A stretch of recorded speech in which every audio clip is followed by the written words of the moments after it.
વડોદરામાં પીએમજેને લઈને મોટી કાર્યવાહી સામે આવી રહી છે। એક તરફ જે હોસ્પિટલોએ ગેરરીતિ કરી છે તેને લઈને અત્યારે મહત્તમ કાર્યવાહી ચાલી રહી છે। હવે તબક્કે પીએમજે યોજનામાં ગેરરીતિ બદલ વડોદરામાં હોસ્પિટલ સામે કાર્યવાહી કરવામાં આવી। બેન્કર હાર્ટ હોસ્પિટલની યોજનામાં 57,51,000ની રિકવરીની નોટિસ ફટકારવામાં આવી છે। ડોક્ટર રાજેશ કંથારિયા દ્વારા ઓપરેશન અંગે આરોગ્ય વિભાગની આ નોટિસ છે। ખ્યાતિકાંડ બાદ અહીં ગ્રીવન્સ રેડેસ્ટ્રલ કમિટીની આ કાર્યવાહી થઈ। અગાઉ સ્ટર્લિંગ અને અન્ય હોસ્પિટલમાં પણ તપાસ બાદ કાર્યવાહી કરવામાં આવી હતી।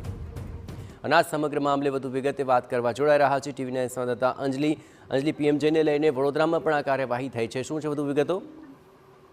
બિલકુલ, શહેરની જે બેન્કર હાર્ટ હોસ્પિટલ છે તેને આયુષ્યમાન કાર્ડ અંતર્ગત પૈસા રિકવર કરવા માટે રાજ્ય સરકારે નોટિસ ફટકારી છે, જેને લઈને આરોગ્ય ક્ષેત્રે ખળભળાટ મચી જવા પામે છે। મહત્વની વાત છે, પીએમજેવાય અંતર્ગત રાજ્યના આરોગ્ય વિભાગની જે સ્ટેટ ગ્રીવનન્સ રેડ્રેશન ટીમ છે તેમના દ્વારા તપાસ કરવામાં આવી હતી, જેમાં 57.51 લાખ રૂપિયા રિકવર કરવા માટે નોટિસ આપવામાં આવી છે। ઉલ્લેખનીય બાબત છે કે રાજ્ય સરકાર દ્વારા જે રીતે નોટિસ આપવામાં આવી છે તેમાં સ્થાનિક આરોગ્ય વિભાગને કોઈ પણ પ્રકારની માહિતી નથી અને તેઓ કોઈ પણ પ્રકારનો હસ્તક્ષેપ કરતા નથી, તે આરોગ્ય વિભાગના અમલદાર છે તેઓ દ્વારા જણાવવામાં આવ્યું હતું। પરંતુ મહત્વની વાત છે કે જે તપાસ કરવા મળી તેની અંદર જાણવા મળ્યું હતું કે ડોક્ટર રાજેશ કંથારિયા નામના ડોક્ટરે ઓન્કોલોજી વિભાગનું જે ઓપરેશન કર્યું હતું તે અંગે ટેકનિકલ વિષય ઉભો થયો હતો અને તેને લઈને નોટિસ આપી છે અને ત્યારબાદ રિકવરીની પ્રક્રિયા હાથ ધરવામાં આવી છે।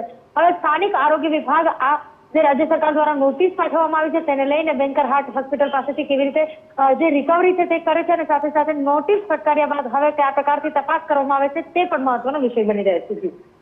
આભાર અંજલિ, તમામ ગતિવિધિઓ પર આપ નજર રાખતા રહેજો। તો પીએમજેને લઈને એક બાદ એક ગેરરીતિ આચરતી હોસ્પિટલ સામે કાર્યવાહી થઈ રહી છે।